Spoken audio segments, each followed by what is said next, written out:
Soul Sunday. How do you know what is the life or the path that is meant for you? That is such a good question. And I think about this question in 4 different tenets, right? So I feel like each of us are born into a particular environment. In that environment, you are going to have life obstacles, circumstances, situations, things that are going things that you're going to have to overcome. Adversity, right? You're going to have to figure out how to navigate that world through all of the things that help you to navigate your own sector of the world. From that process, you're going to gain life experience. Through those life experiences, you're going to gain a sense of empathy for people like you who are in that same struggle. And from that place of empathy, you are going to want to be an agent of change and a person of resolution. And how do we fix this particular thing?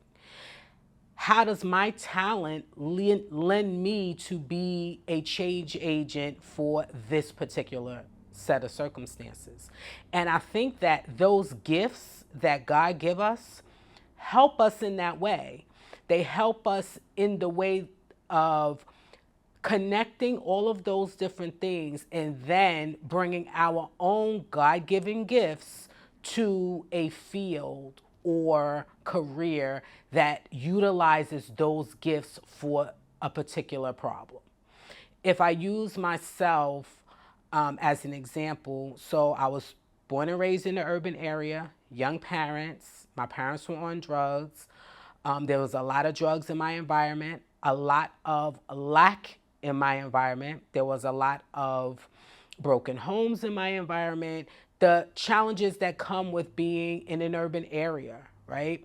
Through that, I gained a sense of not only awareness, but empathy for people like me. And I wanted to be a vessel for people like me. And I was a born leader. I don't mind challenging authority. I saw myself being the best person to represent my community because you can read as many books as you want, you can watch as many movies as you want, until you have lived a thing, have done a thing, have gone through a thing, you are limited on what your scope of a thing is. And so in choosing social work as a career for myself, that was the natural evolution of my process. And God made it that way. And He gave me every tool I needed to be an effective social worker. And that's how I knew I was on the right path. And so when I acquired my master's degree as a social worker, I knew that not only the accomplishment of it, but I knew that God had positioned me for that moment. So I think everybody has a path. And I think that the challenge in life is finding your path and finding how all of the things that you've gone through and all of the adversities and all of the life's experiences and relationships and all of those things, how does that align with who you are at your core? And how does that put you on your God-given path? Here on earth, whose life doesn't have a purpose or a path? No, I don't think that there is. I think that if you are living and breathing and you're here on this earth, then God is not finished with you, and you have a purpose and you have a path.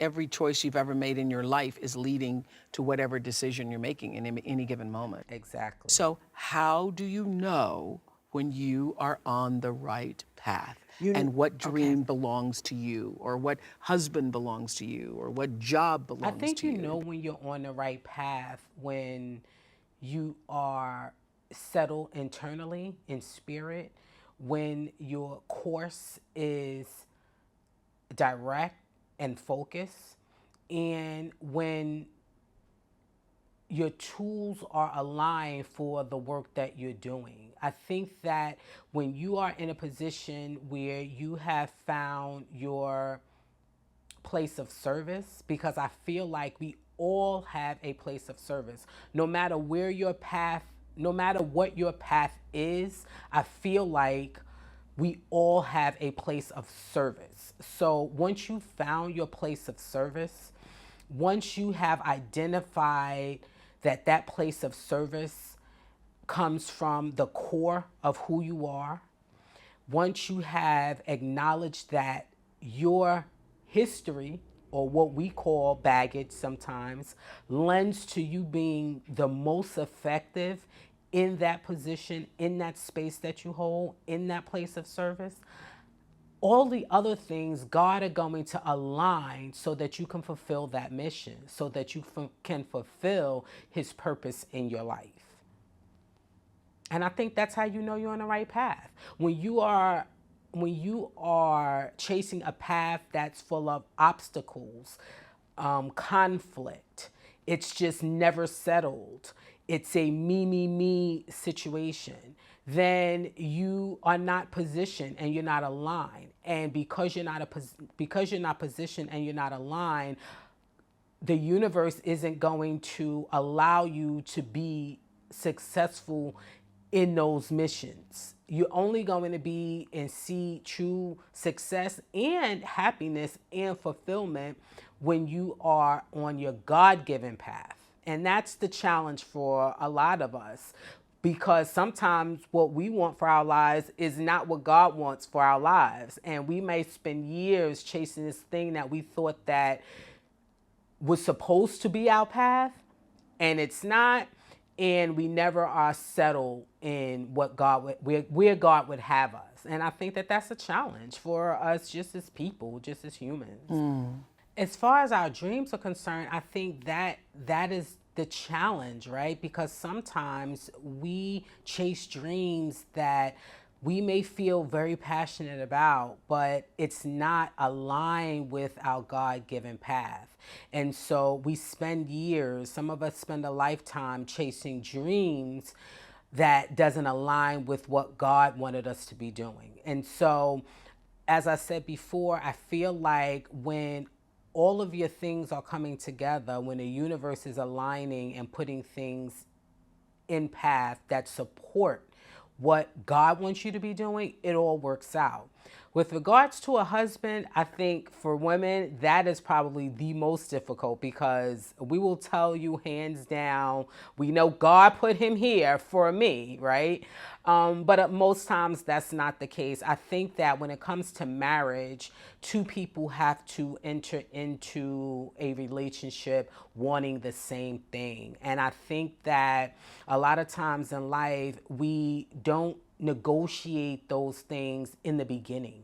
We get into relationships where we feel like the person just knows what we want, or we have these expectations as to what that person is supposed to be, or just because they are physically an adult, they are supposed to know how to do things, when that is not true at all. For most of us, we come from broken homes where we haven't seen a pattern of successful relationships, right? So we can't go into relationships with all the tools naturally. So I think that what works, and what I have found works for my husband and I, and he is the absolute love of my life. What worked for us is that we met at a time in our lives where we wanted the same things, and those things were communicated. We talked about what we wanted in our future. We talked about what we wanted for ourselves. We talked about goals, dreams, and aspirations. And we had cardinal rules and things that we knew that we would never be able to come back from in a relationship. And because we had those conversations, and we were both honest in what we wanted, and we were true to what we wanted, it made the relationship, now marriage, a lot easier, because I don't think marriage is as hard as people make it out to be. I think it has to do with the people and being in line in the beginning of the relationship, and knowing when those goals, dreams, and aspirations are not aligned, and knowing when to say, we've tried and we need to move on. When you have more respect for yourself, put yourself in a position where you can, feel your sense of value or worth. What is the difference? Because I have a lot of married friends, and everybody talks about how difficult, how, it's work, a relationship is work, it's work, it's work. What is the difference between betraying yourself and compromising? Everybody says marriage is a lot of work. I don't feel that way. I don't feel that it is hard work. I feel like when two people are aligned, when they love each other, because that's major, that's important. You will never have a successful marriage when only one person loves one person. You both have to love one another, and you have to love one another with the same vigor that the other person loves you. And you have to love yourself in the same way that you love that other person. You have to love yourself more, because I feel like there are things that's going to happen in marriages or relationships, period, where betrayal is always going to be a question. And I feel like sometimes we, and particularly women, we sacrifice ourselves. We're always the sacrificial lambs. If our feelings are hurt, if we experience infidelity, anything that happens, we are always quick to put ourselves almost on a chopping block. And I feel like that is the difference between betraying yourself and compromising. In compromise, there's never any room for self-betrayal, because a compromise says that you're going to give a little, I'm going to give a little. But on these particular core issues, I'm not going to budge, because these are core to who I am and what I believe. They are my foundation. And with them being my foundation, I am going to remain unmovable in those things, right? And those are your core values. Those are things that are not negotiable. So in my opinion, the difference between betraying yourself and compromise is that compromise does not leave room for self-betrayal. Compromise to me means that we don't totally agree 100%, but I'm going to take into account your position, and you're going to take into account my position without us having to agree on every point. So in this, you are going to give a little, I am going to give a little, and we're going to have a resolve that doesn't 100% satisfy either of us, but we both can live with, right?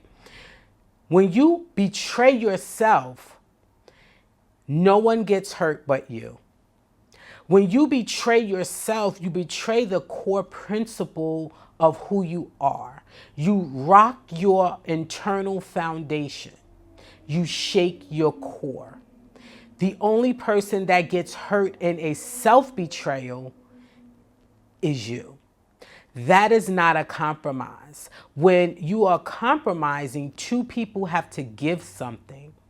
But when you betray yourself, you're the only person that has to give.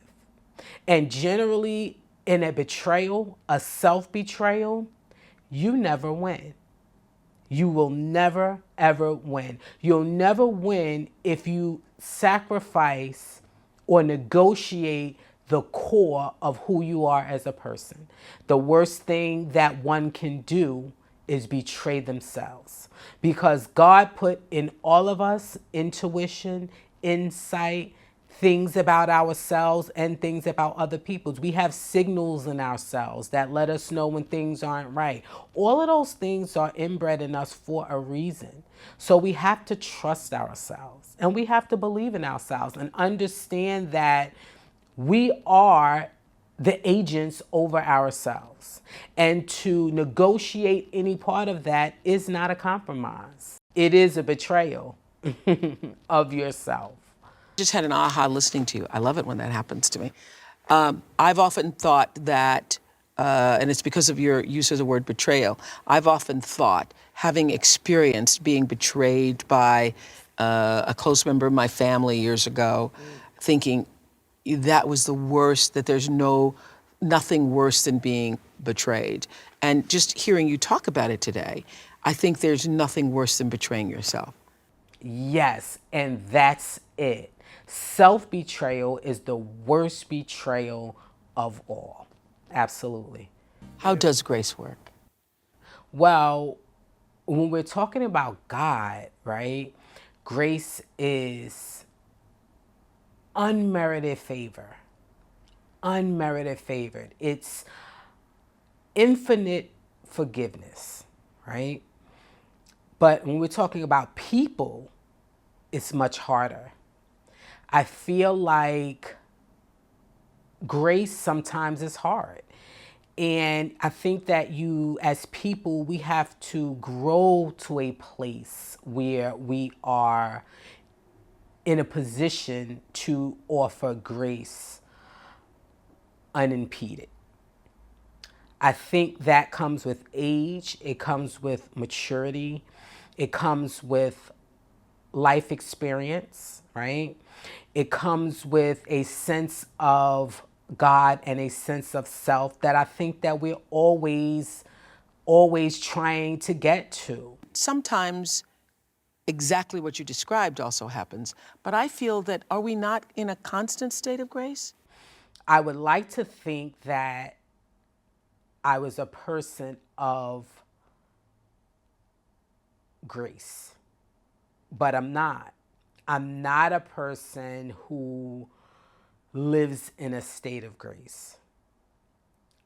I have to work on it because, I am a human. And sometimes our own personal feelings and emotions and life's experiences and all of those things get in the way when the situation calls for grace. I'm growing in that area. God is still working on me in that area. And I think that's true for most people because especially in the world in which we live now, grace is not the first thing that comes to mind when you feel like you've been wronged or someone hurt your feelings or you took a text out of context. We don't automatically go to grace as our go-to, right? So I think that that's a place where we should strive to go, but for sure, as humans, that's not our first stop. But I think that that's obviously a goal. It's a goal for me. I want to be positioned to be able to extend grace to people and have people extend grace to me because Lord knows I need it as well. What does the word prayer mean to you? Prayer is a space of surrender, right? Prayer puts us in our most vulnerable state, the most naked state. Think about it. You're talking to or having a conversation with someone who already knows every single thing about you, every single number of hairs you have, every single thing about you is already known. So prayer is more about guidance and helping you to adjust and respond to your life circumstances.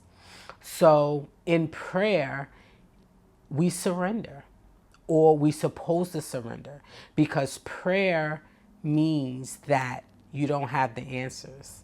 It means that you are at odds with what you think you should do, what you should do, what you have the tools to do, or what you expected to do. What is the difference between knowing how to surrender the thing and knowing when to surrender and doing nothing? So the difference between surrendering and knowing when to surrender versus doing nothing at all,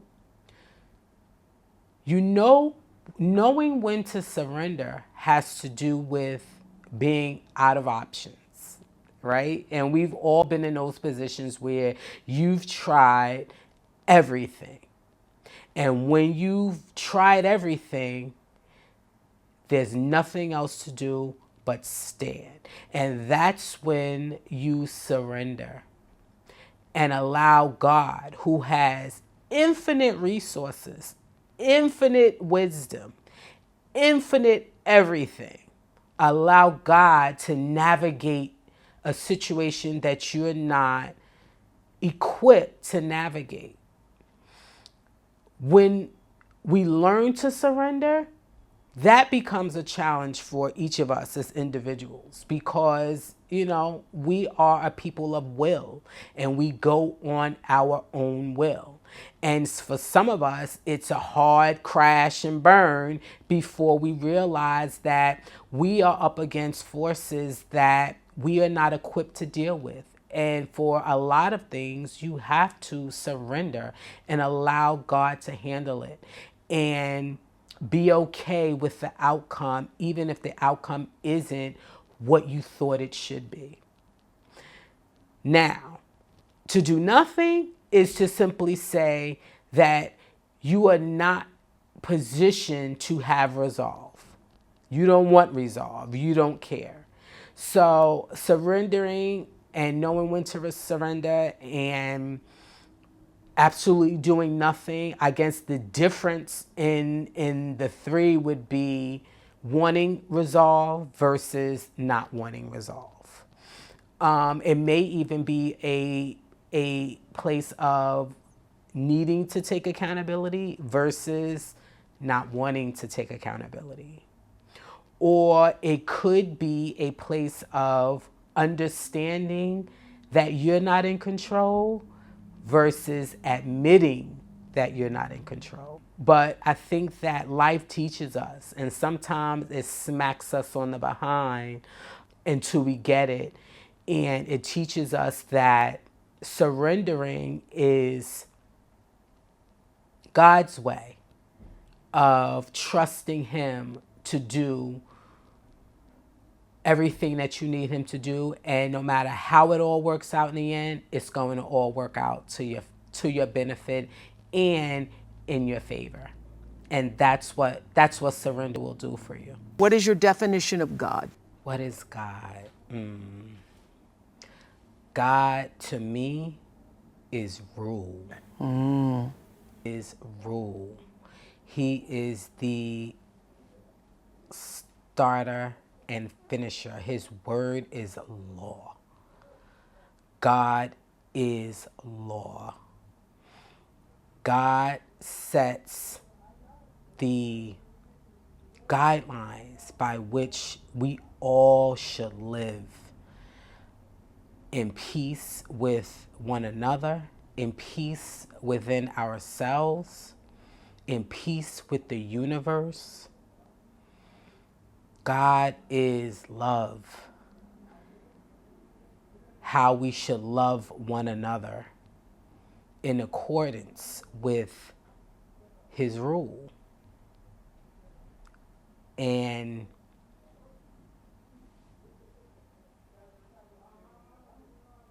in my belief, the book before us that was here long before we were here, the Bible gives us the teachings of God. And even if you took the Bible away and we mark God as just a being, not even making Him assigning Him a gender, just God as universe. There are laws in the universe. Those laws are meant to govern us as individuals, as people, as humans. Universal law, to me, is what God is. God is universal law. That's how I see it. Yeah, and I'm going to take my lesson from you. So I'm taking my cues from you. Show me the way. That was great.